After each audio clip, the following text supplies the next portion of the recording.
नमस्कार बच्चों, आज की इस ऑनलाइन क्लास में आपका स्वागत है। आज की कक्षा 12 की क्लास हिंदी साहित्य की कबीर, जिसके दोहे हम पढ़ रहे थे और उसके दो दोहे हम पढ़ भी चुके हैं। आज हम पढ़ेंगे तीसरा, चौथा और पांचवा दोहा कबीरदास जी का। इससे पहले हम दो पढ़ चुके हैं। कबीरदास जी के बारे में मैंने आपको पहले बताया था। इनका जन्म 1398 को और मृत्यु 1518 को हुई है। काशी में जन्म हुआ और मृत्यु मगध में हुई है। ठीक है, इनकी जो रचनाएं हैं वो बीजक में संकलित है। अब आइए दोहे पढ़ते हैं। दो कल पढ़ चुके थे, आज तीसरे से स्टार्ट करते हैं। तीसरा देखिए, पीछे लागा जाई था लोक वेद के साथी, आगे थे सतगुरु मिला दीपक दिया हाथी। पीछे यानी पीछे लगा हुआ, पीछे यानी पीछे, लागा यानी लगा हुआ था। लोक वेद यानी सांसारिक मोह माया और परंपराओं के साथी यानी साथ। आगे थे सतगुरु यानी रास्ते में आगे कौन मिल गए? सतगुरु मिल गए। मिला यानी मिल गए। मैं यहाँ लिख देती हूँ। दीपक दिया हाथी यानी ज्ञान रूपी जो दीपक था वो किसमें दे दिया? हाथ में। पहले एक बार कठिन शब्द देख लीजिए, उसके बाद फिर अपन इसका अर्थ करेंगे। बूढ़ा था पे उबरा गुरु की लहरी चमकी, यानी बूढ़ा था पे उबरा यानी डूबने ही वाला था। क्या था? डूबने ही वाला था। उबरा यानी उबर गया, उससे ऊपर आ गया। गुरु की लहरी चमकी, लहर यानी अब गुरु की लहर, चमकी यानी चमकी। भेरा देखा जर्जरा, भेरा होता है नाव। जो संसार रूपी नाव है, जब उसको देखा कि वह जर्जर है, उतरी पड़े फरकी, तो तुरंत ही उस नाव से नीचे उतर पड़े। कबीर चित्त चमकिया, कबीरदास जी कहते हैं, कबीर चित्त चमकिया चहु दिस लागी और। चमकिया यानी चमकना, चित्त यानी मन, चहु यानी चारों ओर, दिस यानी दिशा, लागी यानी लगी हुई, लाई यानी आग, लाई यानी आग। हरि सुमरन, हरि यानी ईश्वर, सुमिरन यानी स्मरण, हाथों यानी हाथ, बेगे, धड़ा यानी धड़ा, बेगे यानी जल्दी से, लेहू यानी ले या लेना। इन सब के अर्थ मैंने आपको यहाँ बता दिए। अब सुनिए आप इनका अर्थ। अर्थ क्या आपको जब कॉपी में करना है तब आपको व्याख्या करनी है। पीछे लागा जाई था, कबीरदास जी कहते हैं कि हे मनुष्य, तू भी संसार के साथ उसके पीछे पीछे जा रहा था। लोक वेद के साथी, जो सांसारिक मोह माया है, जो परंपरा है, उनके साथ तू भी उनके पीछे पीछे लगा जा रहा था। आगे थे सतगुरु मिला, लेकिन क्या हुआ? रास्ते में ही तुझे सतगुरु मिल गए। आगे जैसे ही तू चला सांसारिक मोह माया के साथ, तो तुझे रास्ते में आगे कौन मिल गया? सतगुरु मिल गया। दीपक दिया हाथी, और उन्होंने तेरे हाथ में ज्ञान रूपी प्रकाश का दीपक तुझे दे दिया। दोबारा सुन लो।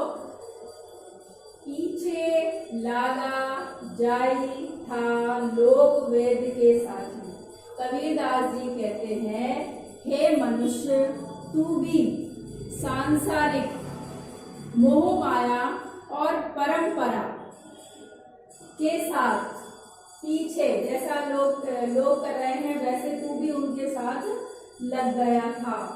आगे भी सतगुरु मिला, लेकिन थोड़ी दूर चलते ही या फिर आगे सतगुरु मिल गए तो उन्होंने ज्ञान रूपी जो दीपक था उसे तेरे हाथों में दे दिया। कहने का मतलब यह है कि लोक वेद के साथ जो चल रहा था, लेकिन रास्ते में गुरु की ऐसी कृपा हुई जो उन्होंने भगवान से मिलने का सीधा मार्ग उसे बता दिया था।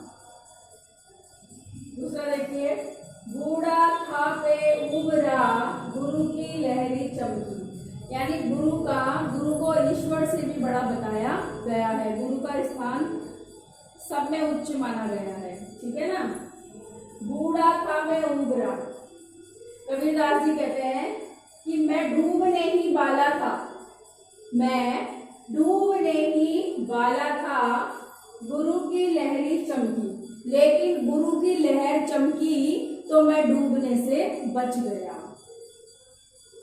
भेरा देखा जर्जरा, जब मैंने संसार रूपी नाव को जर्जर देखा, उतरी पड़े फरकी, तो मैं उसमें से तुरंत नीचे उतर गया। अर्थात मैं संसार रूपी जो नाव थी उसमें डूबने से बच गया। किसकी कृपा से बच गए? गुरु की कृपा से बच गया। कहने का मतलब यह है, कबीरदास जी कहते हैं कि जो ये संसार सागर है ये क्या है? एक मोह माया और वासना का केंद्र है। हमें ईश्वर का या हरि भक्ति का सुमिरन करना चाहिए। आगे देखते हैं। कबीर चित चमकिया, चहु दिस लागी लाय। कबीरदास जी कहते हैं कि हे मन, तू क्यों चमक रहा है, तू क्यों चिंतित हो रहा है? चहु दिस लागी लाय, क्योंकि चारों दिशाओं में क्या लग गई है? आग लग गई है। आग कौन सी लग गई है? विषय वासना रूपी लोभ की और मोह की चारों दिशाओं में आग लग गई है, इसलिए चित्त क्या हो रहा है? चमक रहा है। हरि सुमिरन हाथों घड़ा, भगवान या ईश्वर का स्मरण करके अपने हाथों में घड़ा लेकर के बेगे लहू बुझाए, यानी जल्दी से इस आग को बुझा ले। कहने का मतलब यह है कि जो हरि सुमिरन नामक रूपी जो घड़ा है उसको अपने हाथों में लेकर जो चारों दिशाओं में विषय वासना और लोभ मोह की जो आग लगी हुई है उसको तुरंत बुझा ले। ये मैंने आपको इनके अर्थ बता दिए हैं, ठीक है। अब आपको इनको एक एक की आपको व्याख्या करनी है। व्याख्या करने के बाद यदि फिर भी आपको कुछ समझ में नहीं आता तो आप क्या करेंगे? कमेंट बॉक्स में लिख देंगे। कमेंट बॉक्स में भी नहीं लिखते हैं तो आप डायरेक्ट कॉल करके मुझसे पूछ लेना।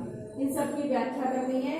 और कहने का मतलब यह है कि इसमें गुरु की महिमा का वर्णन किया गया है। नीचे विशेष लिखोगे ना, विशेष में आपको यही लिखना है। और जिन बच्चों ने अभी तक भी स्कूल से डायरी नहीं ली है वो स्कूल में आकर के डायरी ले ले, और जो बच्चे अभी तक भी ऑनलाइन क्लासेस से नहीं जुड़े हैं वो आकर के तुरंत विद्यालय में संपर्क करें। अगली कक्षा में फिर मिलेंगे।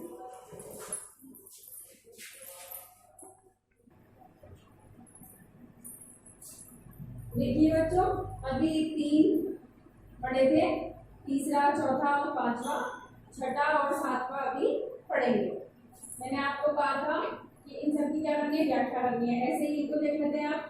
पार ब्रह्मा के तेज का कैसा है अनुमान? अनुमान यानी अनुमान, यह है अनुमान। कहीं में कुशोभा नहीं, देखा ही प्रमाण यानी प्रमाण, ठीक है। शोभा यानी देखा नहीं, शोभा यानी देखा, ठीक है। चिंता तो हरिनाभ की और चितवे दास, जे कछु चितवे राम बिन। देखो इसमें 2 बार चितवे चितवे आ रहा है, ध्यान रखना। यहाँ चितवे और यहाँ चितवे। राम बिन सोई काल की पास।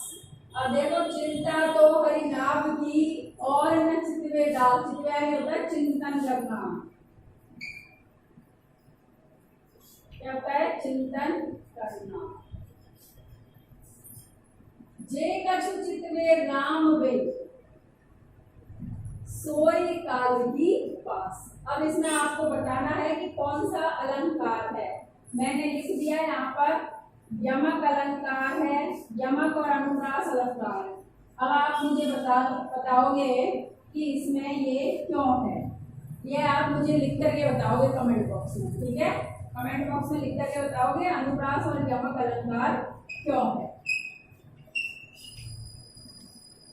इनका उत्तर आप मुझे कमेंट बॉक्स में लिख करके बताओगे, ठीक है। अब इसका अर्थ देख लेते हैं। पार ब्रह्मा के तेज का, यानी ईश्वर का जो तेज है कैसा है, अनुमान। हम सांसारिक साधनों से तो केवल उसका अनुमान लगा सकते हैं कि जो ईश्वर है, जो पार ब्रह्मा है, उसका तेज कैसा है। कहीं देखू शोभा नहीं, कहा नहीं जा सकता, देखा नहीं, देखा ही परमाल। जो पार ब्रह्मा की शोभा है, जो पार ब्रह्मा का वर्णन है, उसे कहा नहीं जा सकता, देखा ही प्रमाण, यानी उसको देख के ही प्रमाणित किया जा सकता है या अनुभूति की जा सकती है। इसका दो शब्दों में अर्थ आएगा, एक तो अनुभूति, यानी इसको महसूस किया जा सकता है देख करके। सांसारिक साधनों से हम केवल, कबीरदास जी कहते हैं कि सांसारिक साधनों से तो हम केवल ईश्वर के होने का अनुमान लगा सकते हैं, लेकिन हम साधना से उसके मूर्त रूप को देख सकते हैं। तो ये स्टार्ट हुआ। अगला देखिए, चिंता तो हरि नाव की और न चितवे दास, जे कछु चितवे राम बिन सोई काल की पास। कबीरदास जी कहते हैं कि चिंता तो केवल ईश्वर रूपी नाव की करनी चाहिए, कि हमें ईश्वर का स्मरण करना है, ईश्वर से मिलना है, और न चितवे दास, और किसी की भी चिंता नहीं करनी चाहिए। चिंता किसकी करनी चाहिए, केवल हरि रूपी नाम की चिंता करनी चाहिए। जे कछु चितवे राम बिन सोई काल की पास, और जो कोई भी, जो कुछ भी राम के बिना चिंतन करता है, वह मृत्यु को अपने पास बुलाता है। एक बार वापस सुन लीजिए। चिंता तो हरि नाम की, कबीरदास जी कहते हैं कि चिंता तो केवल हरि नाम की करनी चाहिए, यानी हरि रूपी नाम की करनी चाहिए, और न चितवे दास, और किसी का चिंतन नहीं करना चाहिए। जो कछु चितवे राम बिन, और जो कुछ भी राम के बिना चिंतन करते हैं, जो कोई भी राम के बिना चिंतन करते हैं, सोई काल की पास, पास यानी पास में, वह मृत्यु को या काल को अपने पास बुलाते हैं। अर्थात कहने का मतलब ये है कि हमें भगवान की भक्ति करनी चाहिए, ईश्वर का स्मरण करना चाहिए। ये हुई आज की आपकी क्लास कंप्लीट। आगे अभी इसमें और भी है, वो हम नेक्स्ट क्लास में पढ़ेंगे। आपको इन सबको साथ के साथ नोट करते चलना है और कॉपी में इनकी व्याख्या करनी है। व्याख्या करने का तरीका मैंने आपको बता दिया है, उसी प्रकार से आपको ये होमवर्क भी करना है। होमवर्क आपको पीडीएफ के रूप में प्राप्त होगा जो मैं दूंगी। अभी तो आपको जो ये करवाया जा रहा है इससे आपको नोट करना है। फिर भी यदि कोई परेशानी हो तो आप कमेंट बॉक्स में लिख सकते हैं या फिर मुझे कॉल भी कर सकते हैं। नेक्स्ट मिलेंगे अगली क्लास में। Thank you.